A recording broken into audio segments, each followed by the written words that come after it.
My goodness. You know, today at camp with the kids, the focus, the word that we were all really working on with the kids at camp was perseverance. What a story of perseverance to make a recovery from something like that. And Paul, thank you especially for your service to our community. Just want you to remember me in case you see me, pull me over later. Oh yeah, come on, let's give it up for Josh. My name is Josh. Please be nice. So exciting. Cool. We're going to welcome some more folks up to the stage right now for a little something that we call couch time. Let's welcome Brian and Deyon up to the stage. Come on, guys.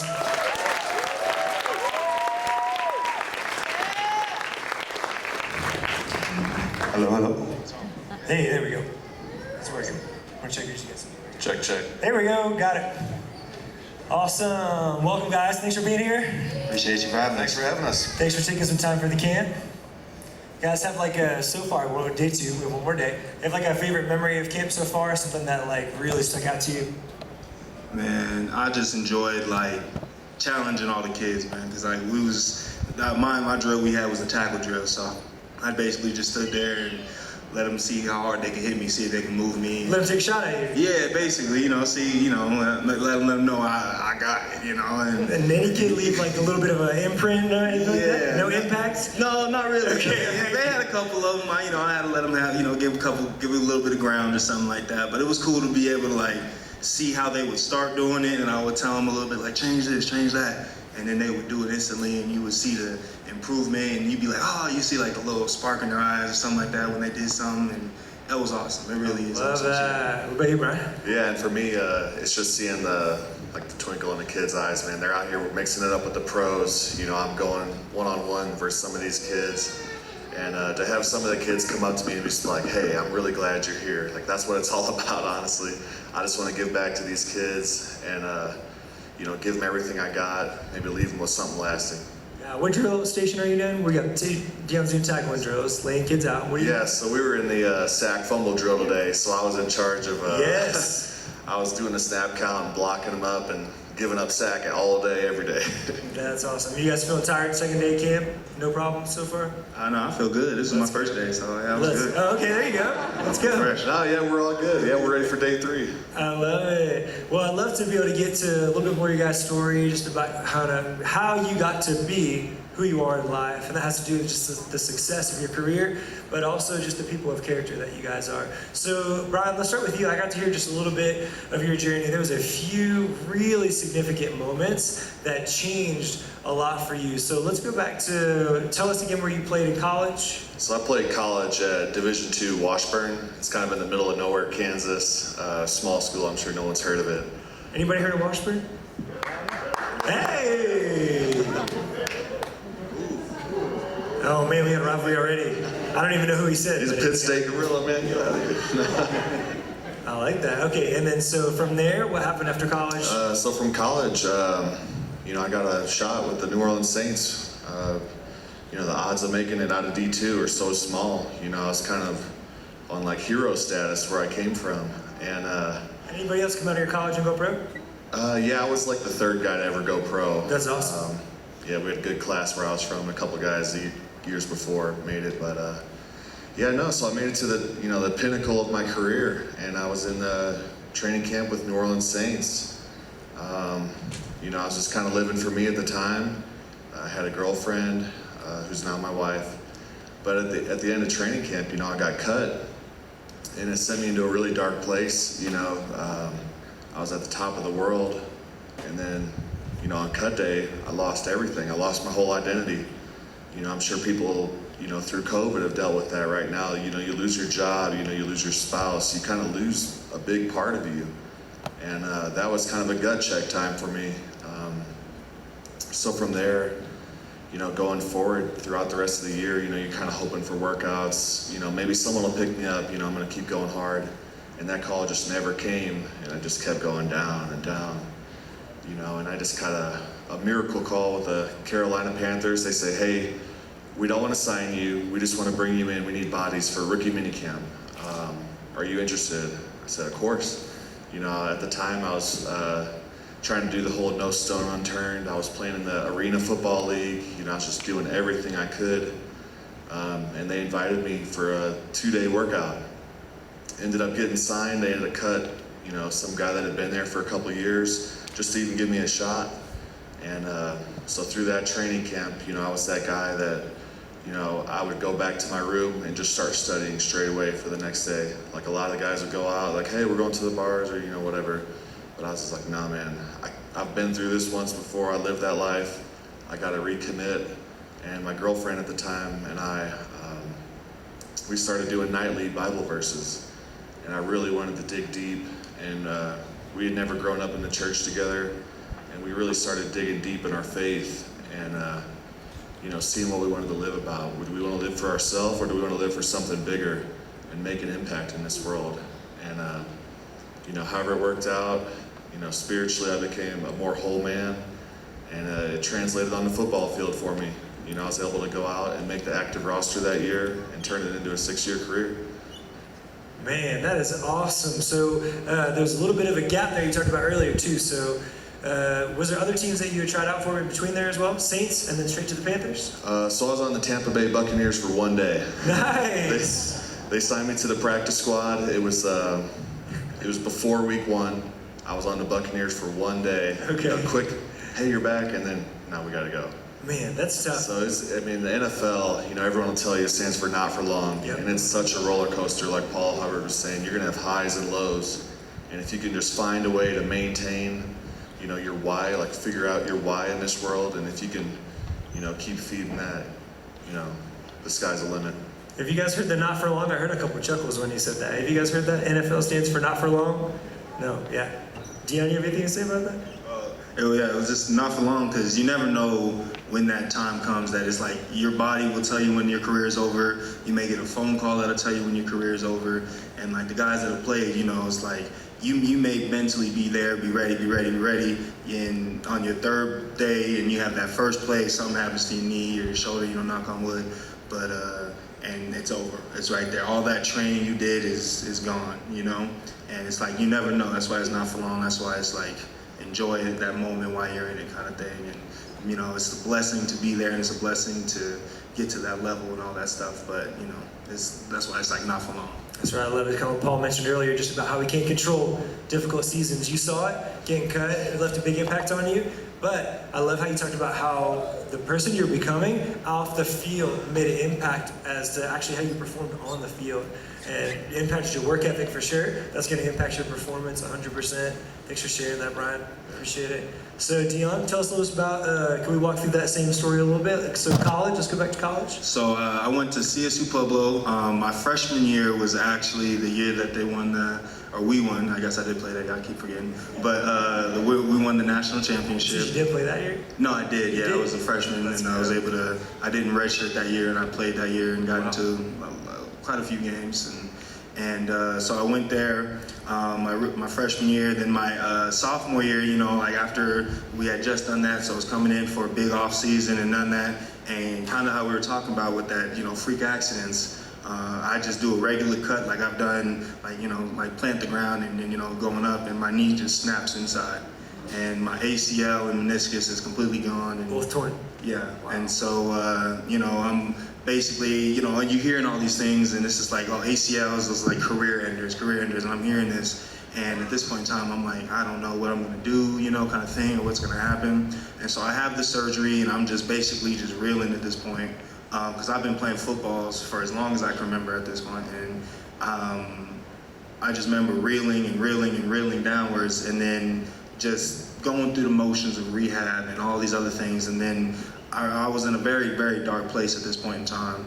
And, I'm a to bring back stories, I'm a psychology major, so I know, once I felt to a certain point and started thinking a certain way, I was like, all right, let me go talk to somebody. And so I went to go talk to somebody, and what they did was they brought me to their church. And I went there the first day of church, and it was like a perfect sermon or whatever. It was literally, it felt like they were talking directly to me in every aspect of it. And was talking about if you're just down and you're low and everything else along those lines, and everything that he was saying I was feeling. And so I was into it. I was like, oh my God, it's this dude's been watching my whole life. So, but I remember going through that and basically deciding, I was like, all right, at this point I didn't have the best relationship with God. I just kind of looked at going to church as like, oh, my parents make me go to church every day. And then when I got on my own in college, I was like, I'm not going, And then this moment happened, and then I was like, man, like, this is, like, I need God in my life. Like, this is something that I want in my life. And doing that helped me realize it's like, he's got a plan for us, and then with everything that we do, there's trials and tribulations to get through that. And it's not going to be the smoothest road. No one's ever going to have a smooth road, But an obstacle in someone else's life may not be an obstacle in your life, or vice versa. Everyone has different obstacles, and my knee was mine, and getting over that and getting past that was as strong as it was physical. It was mental for me and spiritual. And being able to go to that church and feel that energy and just feeling that God was with me in every aspect of it, gave me that strength to go to the rehab and everything. And then after that whole rehab and everything, I continued to, just believe, and then just always I talk to God every day. I have a relationship with God and whether it's praying or just actually just talking out loud to God is the way, how I share my relationship with him. Whenever I'm at the lowest, I'm like, all right, let me take a beat, let me talk to God. Whenever I'm feeling good, take a beat, talk to God. And doing that way allowed me to go into my rookie mini camp after. So that's basically all college and everything along those lines. And I got into a rookie mini camp. I got invited to 3. So I went to the Cleveland Browns rookie mini camp as like, okay, I'm gonna go in there and I'm gonna just get a job right here, right? And so I go to the Cleveland Browns mini camp, and I'm feeling like I'm doing a great job. I'm feeling like I'm having a great camp. And there's this guy next to me that was signed, and he was like, so basically he's already on the roster, whatever it is. I'm a tryout guy. And so I'm like, all right, I want what he has. I want that job. And I'm doing everything better than him. He's messing everything up. I'm doing it perfect. The coach has got me coming up at the front of the line to show it all. And I'm thinking, okay, I got this in the bag. End of the camp, they're like, all right, we'll give you a call, or we'll see you later, which is basically no. And they would let you know before you leave if they're gonna sign you, because then you just don't go home.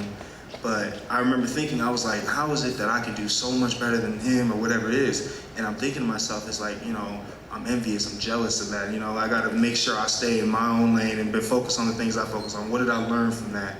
What can I take that into the next camp, And then realizing that it's like, black people don't have enough to get one opportunity, I have 3. And so I was like, I got to take it what I have and then continue to work to what's next. And the next camp I had was a Denver Broncos camp. And so I basically took all the things that I learned from Cleveland and applied that to that week. I only had a week time in between the 2 camps. Usually all the rookie mini camps are within the same time. And so I basically go to the Broncos camp. I go out there. It's completely different defense than I was expecting. So all that practice and training and all that stuff I did, I had to like throw that out the window. From scratch, yeah. Start from scratch, because the techniques that they worked was way different than what I had done. And basically went out there, and I told myself, I was like, you know what? I kind of left with regrets from Cleveland. I wasn't going to do that, and I was talking to God and just feeling that, like, just that I want to make sure I feel good in this. And so I remember just going to the point of working so hard that I barely remember the practices. Like, I would have a practice and I'd be so dehydrated, my whole body was cramping up. And then they're like, oh, we have meetings next. And I'm like, yep, I'm ready. And I'm like cramping in the meeting and I'm trying to hide it, the pain and everything. He's asking me questions, my whole leg is locked up. And it was awful, but I just remember thinking, I was like, this is what I want. Like, I want this. And then by the grace of God, at the end of it, I'm thinking, okay, what's gonna happen? And I'm like, I'm waiting for someone to stop me at the door. No one stopped me at the door, and I'm just like, dang, so I didn't make this one. And then as soon as I like open the door, the automatic ones or whatever, they're like, hey, and they come back, and I'm like, oh my God, I was like, thank God. And I was just like, it was just such a surreal moment that they would bring me in. But it's crazy because like, everyone wants that like signing, but it's like, that's just the first step. All of that work just to get for them to know who I am, not even to put me on the field or do this other stuff. So, and I don't want to take up too long. Wow, man, that was awesome. Can we give it up? That was, man. What a part of the story is, so you got the ACL recovery, ACL and meniscus recovery, and then get the opportunity, and you feel like you're killing it, you're doing amazing, and then get cut after that. What a defining moment. We talk about low points in life, we talk about tough seasons, but in that time, you had a choice to make. He said, I could be jealous, I could be mad about what happened, I could, be bitter and, think that I got wronged, or you could do something about it. And I love this picture of you in meetings, trying not to say anything while your leg is cramping up, and you're like, I want to be here, I don't care, I'm not getting out of this meeting. I love that. Yeah, Man. that was one of the worst experiences ever, because it's like, no matter how you move, something's cramping, and my hydration, and like, it was awful. It was absolutely awful. So, career after that, Denver Broncos, how long were you there? So I'm still with the Broncos right now. Yes. I am.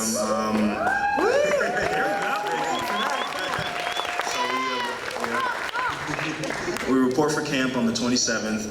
My whole path from that rookie minicamp, I actually have been cut 3 times by the Broncos in this process. So yeah, so the way this works is, so I went through the OTAs after finally making that whole process, had learned the technique, and I was struggling with it. And OTAs, I kind of like survived OTAs for a sense, Okay. And by what I mean that is like, I didn't go out there and make every play, wasn't the star player or anything like that. I was still like baseline trying to get the technique right. And the technique they had was so different than I've ever played in college.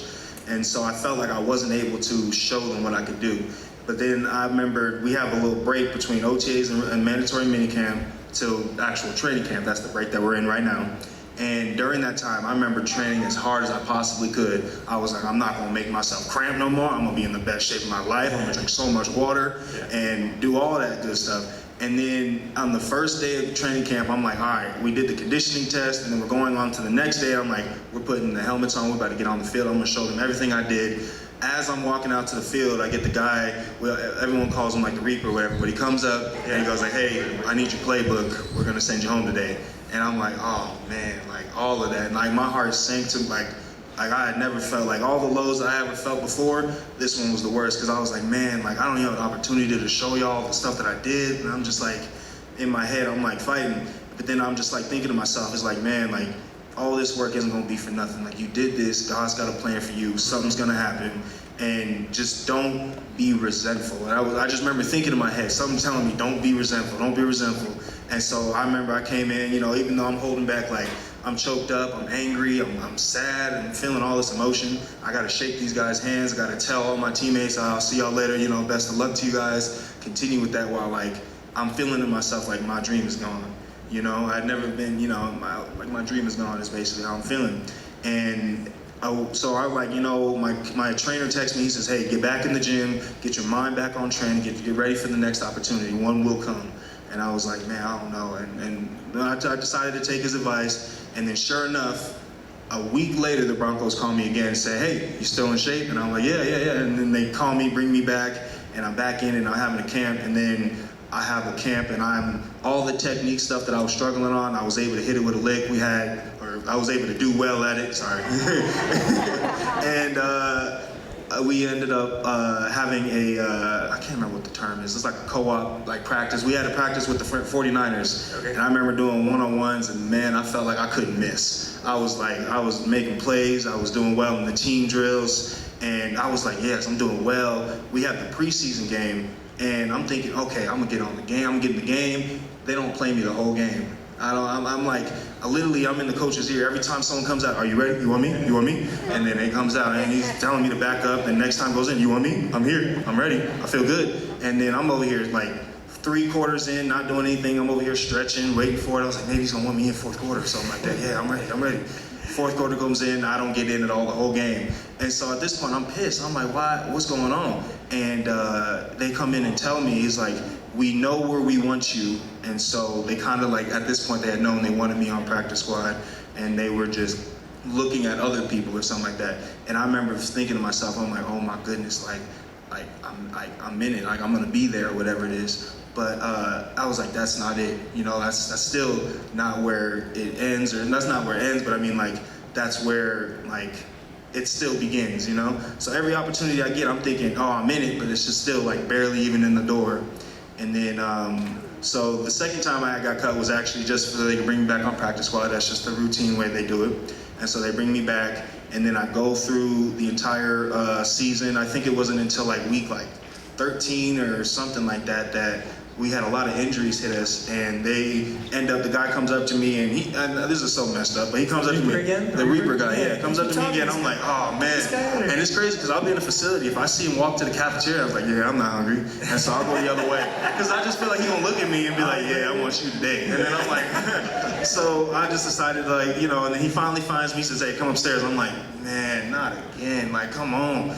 And then he says, hey, we're gonna bring you up to the active roster, and I'm just like, oh, okay. And so like when we had played, I think we were playing the Kansas City Chiefs that week, and we were going to Kansas, and so I was like, remember thinking, I'm like, oh my God, I'm gonna get a chance to go against Mahomes or something like that. Like I'm over here just jump bouncing against the walls and all this stuff, and I'm just like thinking back, and then like whenever like a moment like that happened, it would just bring me right back to the moment of when I got cut, and I'm just like, if I would have gave up on that, like if I wouldn't have, like, and that's God right there, you know, like making sure I stay on the track to do it. Because I could have easily, just as easily as I went back in the gym, I could have easily got back on the game and done nothing. You know, I could have just been in my room, been on the PlayStation, just doing nothing, you know, and been like, it's over, woe is me, it's over. But, you know, just feeling that, knowing that he has a plan for me and everything, so. Man, I love that. What a story of perseverance. Perseverance. Come on, let's give him a hand. Thank you guys so much for being here tonight. Grateful for you. We got some more folks coming tonight. We got another amazing speaker. Yes, let's go. Appreciate you guys. Appreciate you, man. Come on, one more time for Brian.